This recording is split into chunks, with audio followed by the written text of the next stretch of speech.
Bem, pessoal, vou responder uma pergunta aqui muito comum que vocês fazem assim, Júlio, qual remédio para dormir é o mais perigoso, né? E eu vou explicar toda a lógica deles e o perigo e o medo de cada um deles, né? O que que acontece? Por que vocês falam tanto de medicação para dormir e por que isso preocupa tanta gente? Porque é um dos remédios mais utilizados do mundo, mais vendido, né?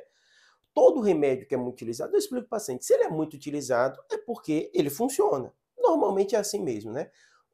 A insônia é um problema de quase 10% da população. Insônia crônica, né, recorrente, que incomoda, então é um problema de saúde muito comum. E aí você já entende por que o remédio é muito prescrito, né? Segunda coisa, toda medicação ele tem uma forma de funcionamento dele, né? Se você tem insônia, é porque você tem alguma dificuldade, alguma alteração, muitas vezes no seu cérebro, pode ser por ansiedade, pode ser por depressão, pode ser uma coisa endógena mesmo, você não está passando por nenhum problema, vamos colocar assim, de ordem neuropsiquiátrica, mas você está tendo insônia, né? E os remédios, de um modo geral, eles agem justamente nesse mecanismo. Vocês vão entender qual o medo e qual o perigo dessas medicações, né? Todos os remédios para dormir, eles têm um mecanismo de ação deles, né, que obviamente dá uma sensação de bem-estar muito grande para o paciente. Imagine, eu não tenho insônia, mas alguém que tem insônia, de repente você toma um remédio e dorme. Isso vai te dar uma sensação de bem-estar, isso vai deixar você mais relaxado, isso vai fazer você se sentir melhor. Então, só por esse fator de funcionar muito bem, é um mecanismo que todo mundo tem que ficar atento para criar dependência. Por quê? Porque às vezes você não vai no foco do problema. Ah, Júlio, eu não tenho problema nenhum neuropsiquiátrico, já vi, não tenho ansiedade, não tenho depressão, não tenho sinal nenhum, mas eu não durmo bem. Você tem que fazer a parte da higiene do sono. E se você focar só na medicação, você muitas vezes não vai se preocupar com isso. Então, esse é o primeiro aspecto que preocupa de todas as classes, né? Agora, vamos especificar que é o medo de todo mundo, né? Os tarjas pretas, os benzodiazepínicos, o diazepam, o Rivotril, o alprazolam, né? São essas classes de remédios que você mais pergunta aqui no canal. E até alguns vídeos você fala assim, ah, Júlio, você não falou diretamente, né? E eu vou tentar explicar, porque às vezes é complicado, né? Só para vocês entenderem, toda vez que um paciente diz, eu não estou dormindo, a gente, médico, faz uma série de perguntas para entender qual o problema do paciente.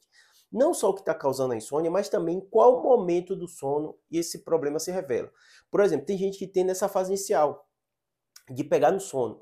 Então, remédios, né, como o Zolpidem, o Stilnox, eles ajudam muito, porque às vezes a pessoa tem aquela dificuldade inicial de pegar no sono, mas depois que ela pega no sono, ela acaba dormindo bem. Então, esse remédio é um remédio que ele, óbvio, como qualquer remédio para dormir, né, você tem que ficar atento a essa parte até de dependência, até emocional, que às vezes a pessoa tem da medicação, mas é um dos remédios mais tranquilos, no sentido até de dependência, tanto que ele não é um remédio que tem controle, não é tarja preta, não tem necessidade de receita. Mas ele tem uma série de problemas que vocês às vezes perguntam, eu fiz até um vídeo recente, porque alguém famoso relatou isso, porque tem pessoas, não é todo mundo, é uma minoria de pessoas, que às vezes tem alteração comportamental como toma esse remédio. Então, às vezes a pessoa fala que ficou agitada, fala que não deu efeito para ele o remédio, ou fala que começou a falar nada com nada, o familiar que estava do lado percebeu. Óbvio que é uma minoria de pessoas, né? Como a gente fala, todo remédio tem os seus prós e seus contras, né? Nesse caso, ele tem a vantagem, vamos colocar assim, de ser um remédio que todo remédio que não é tarja preta tem uma lógica, né? Porque alguém escolhe, né? É porque ele cria menos dependência. Então a chance de você ficar dependente, né, de você ir aumentando as doses, que precisa de mais, é menor. Mas óbvio, o médico vai ficar atento como qualquer um dos benzodiazepínicos. Então, grande preocupação dessa medicação é essa sensação de facilidade, às vezes a pessoa não atenta porque ela não está dormindo bem, e muitas vezes acaba criando essa dependência. Ah, não faço a parte de higiene do sono, não organizo toda a minha vida, levo problema para a cama na hora de dormir, fico assistindo TV, mas eu tomo meu remédio e apago. Isso aí é preocupante porque você está jogando, né, toda a responsabilidade do seu sono tal sobre a medicação, que sem dúvida nenhuma você pode criar uma dependência emocional, seria muito melhor você fazer de forma natural, sem alguma droga. Mas a gente tem que ficar atento a esse aspecto. Agora vamos para os outros, né, os benzodiazepínicos, né, que aí vai o Rivotril, o diazepam, o alprazolam, cada um tem o seu mecanismo mais ou menos de funcionamento, mas eles todos são tarja preta. E aí quando você passa para remédio dessa classe, você tem que ficar atento a alguns fenômenos. Lembrando, às vezes vocês colocam no comentário aqui de forma equivocada, falam assim, ah, o médico me passou esse remédio faz mal. Não é que faz mal. Toda droga tem seus prós e seus contras. Quando o médico prescreve, ele pensa nisso também, né? E tem que te orientar e você tem que saber também disso, né? Esses remédios, eles têm um risco, por isso que eles são tarja preta, por isso tem esse controle de receita, por isso que é difícil conseguir, de você muitas vezes criar uma tolerância ao remédio. Então você começa a tomar o remédio, tem um efeito excelente, depois de um tempo vai precisar de dose maior, e depois de dose maior para assistir aquele mesmo efeito. Então o médico tem que conversar muito bem, senão o paciente vai aumentando a dose. Eu dou um exemplo para todo paciente, falo que é que nem bebida alcoólica. Você nunca bebeu, você toma alguma coisinha, você tem um grande efeito. Por isso que as pessoas ficam alcoólatras. Não é todo mundo que fica, mas alguns ficam. Porque elas às vezes querem doses maiores para ter aquela mesma sensação. Então você tem que entender que todas as drogas dessas três classes, né, tarja preta e tal, tem esse risco, né, da tolerância. E a outra é da dependência química do remédio. Então, muitas vezes o paciente que toma o diazepam há muito tempo, se ele ficou bem, se for uma dose baixa, o médico achar que precisa, tudo bem, não é uma coisa que você é proibitivo tomar, que você tomar uso crônico, não, mas o médico sempre tem que pensar se não tem outras alternativas. Se não tiver, ele vai ficar atento a isso, para que caso você necessite ou consiga parar, ele vai te fazer uma retirada lenta.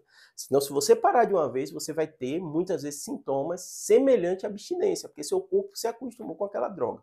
Então, das medicações para dormir, das classes, você tem que pensar essa, né? Tem remédio que ajuda no início do sono, tem remédio que ele é mais prolongado, como esse benzodiazepínico, tem remédio que muitas vezes também a gente dorme e acorda no meio da noite e não consegue dormir. Às vezes esse remédio de ação curta ajuda ele pegar novamente no sono, mas tudo isso, toda vez que você pensar em droga, em medicação, você tem que pensar o seguinte: o médico vai ter que te acompanhar, ele vai analisar, aquilo é transitório, aquilo é por muito tempo, como é que eu vou acompanhar aquilo, explicar para vocês também tudo isso, porque senão é muito arriscado. É um dos remédios mais prescritos, é um dos remédios que mais gente tem dependência. Qualquer médico que você conversar vai te falar que aparece com uma frequência grande, aparece também meio pessoas com dependência, tem que explicar direitinho, ela entender, às vezes acha que é só uma má vontade do médico de fazer a receita nova, falar, não, é só fazer a receita. Mas como é que você está tomando isso? E principalmente, tem que ter um médico envolvido. Por quê? Como qualquer dependência e esse remédio tem um risco disso, se não tem ninguém te acompanhando, há um risco muito grande de você ficar desse remédio e te prejudicar muito, o dependente, tá bom? Espero que tenha ajudado.